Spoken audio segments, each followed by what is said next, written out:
Alright guys, I want to go over this VVT solenoid that I took out of this car. And what usually happens when you remove these that have over 100,000 miles. When you remove these, they usually tend to break off. The bottom part is made out of plastic.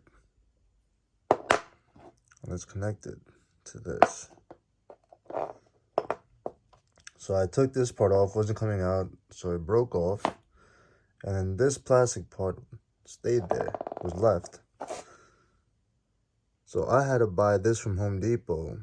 It's a 1/2-inch diameter screw. I think it's about 2 inches. Yeah, it's 2 inches long. And I had to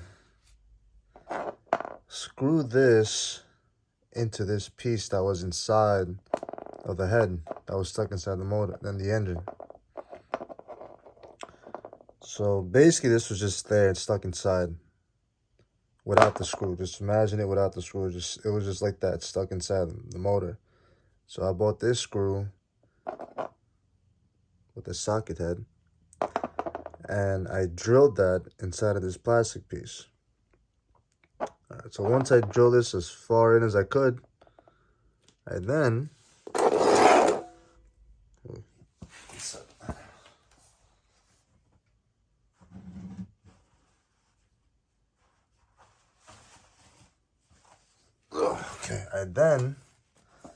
got these big pair of vice grips. Sorry, just got a lot of oil on my fingers from touching the VVT solenoid. Alright. Okay, that's better. I then got these big pair of vice grips and I attached it to the bottom here, like so. Clamped it down. So now it was stuck onto this. I was attached to the screw. I then took the bottom part here off.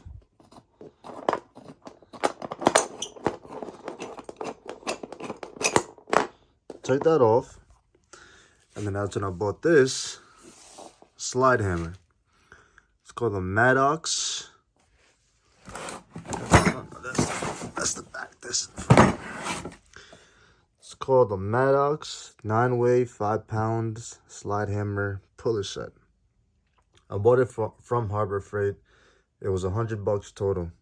Before tax, it was like 90 something, 96 something. After tax, came out it's like 100, 105, something like that.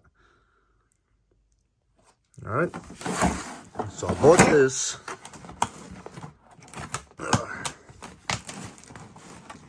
Oh, man. Okay.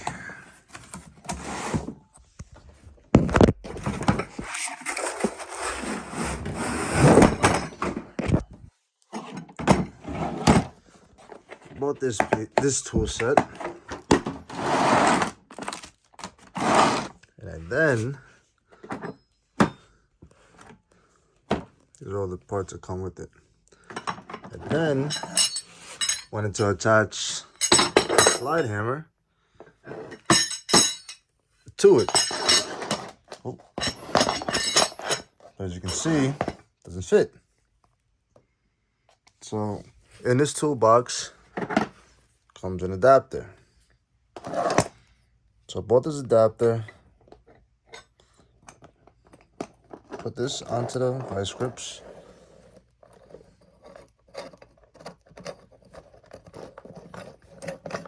like so. I'm not gonna do the whole thing, but I screwed it all the way in until I was able to clamp this down. So this screwed into like about there. Then I attached the slide hammer.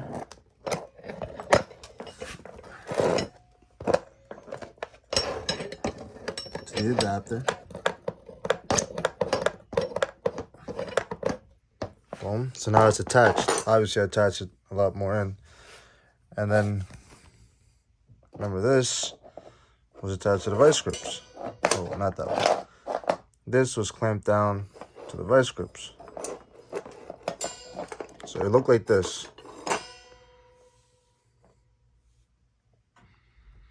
And then I just used a slide hammer to hammer everything out. And that was a setup that I used to get out the broken VVT solenoid. Now, in the car that I was using, the access was a lot easier than most cars. Other cars is not going to be that easy to get it out. So, you know, it's going to be positioned, the sensor's going to be positioned awkwardly. But, you know, there's always, you just got to be creative. There's always ways around these things. And then, you know, there's always another tool out there to get, if you got to get some out, there's always another tool out there to be able to get anything out. But this is what I use to get the VVT solenoid, a broken VVT solenoid, out of an 09 Hyundai Tucson. And for a lot of cars, it'll pretty much be the same setup. So I just want to go more into detail to show you guys exactly what it is that I did to get that out.